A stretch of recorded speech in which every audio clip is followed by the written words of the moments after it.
mag-loto tayo ng ating tanghalian. Tanghalian, almusal na kasama. Ano muna ako guys. Mag-prito ng daing. Baka magsangag.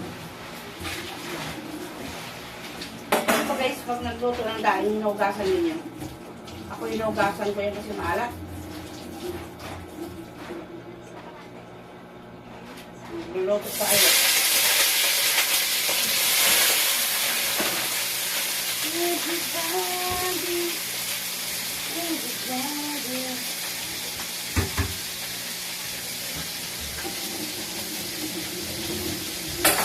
Hindi ko na i-toasted masyado. Ay, nasa ako ng toasted na.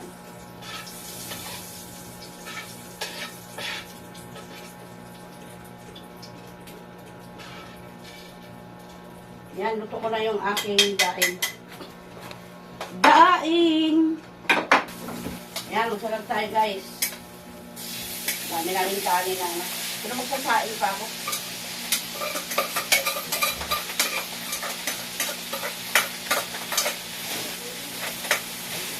Bata pa yung mga anak ko, malakas kumain ng kanin.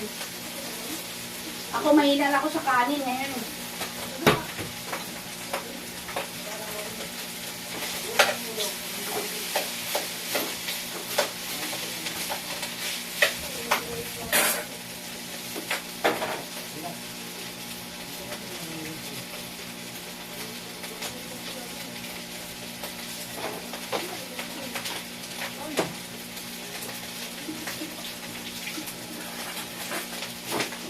Ayan guys, oh. Luto tayo. Ay. Ha?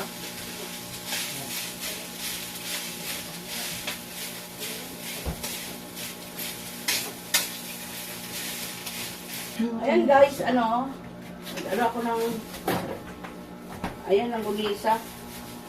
Hinati-hati ko na ito eh. Tig-aning-aning. Ano ito? Lokban ng gulisa.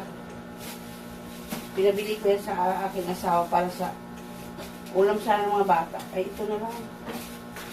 Anim. Ala, lakas ng rip. Tingnan mga takon. Ilang number yan? Ano lang tayo sa umaga? Lakas ng rip ko, guys. Kung pag tag-init yan, ako, Diyos ko, ang hirap magpalamig.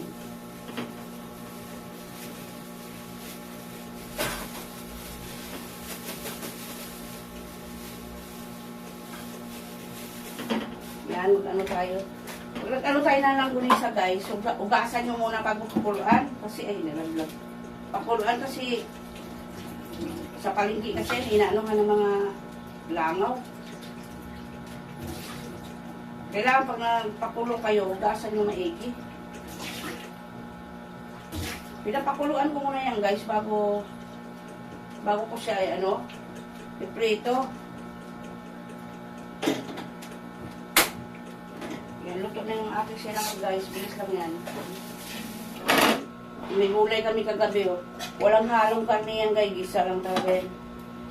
Pag ako nagluto ng gulay, gusto ko yung plain lang na gulay. Masarap yung walang halo.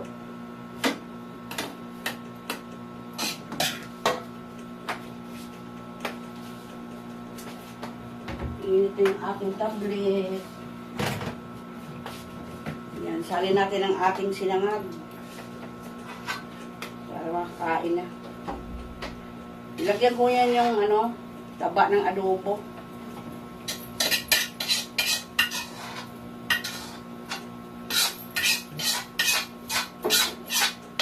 Ito guys, ang aming pagkain, sinangag. Yan.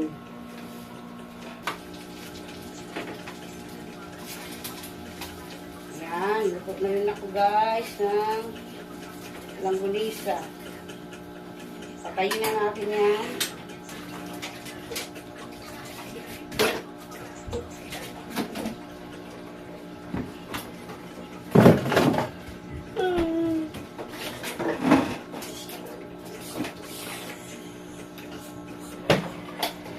yun yung sinain natin. Oh.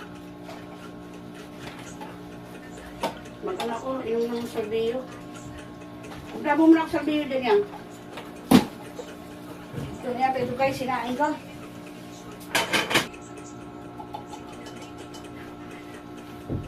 Yan ang aming, ano guys, ulam mo.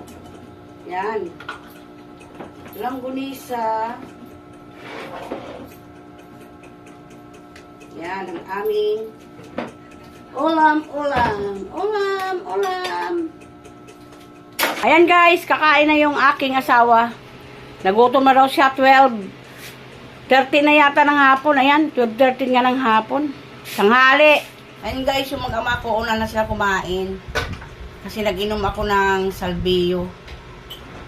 Bakit kasi balakang ko guys. Nagsayaw-sayaw na naman ako kaya ayan. Masarap ba? Yan, masarap yung langgunisa. Langgunisa at saka yung tira naming gulay kagabi guys. Saka yung manok, 2 hiwa. At saka ano yun, kalabasa. Yan. Yan ang aming ulam guys. Iniinit ko lang yan. Kasi sayang. Sa panahon ngayon, hindi tayo pwede mag-aksaya ng mga pagkain. Kasi sobrang mahal na. Magkano na yung kilo ng manok ngayon pa? Oo, ako sabi. Biro mo yan, mahal-mahal dati yan. Mura lang, di ba? Ngayon, grabe. Di na tayo kakain, guys. Hanggang dyan na lang, guys. Thank you and God bless. Oy, babay na kayo dalawa. Wala si ate, tulog pa sa taas. Araw ng Sabado ngayon, guys.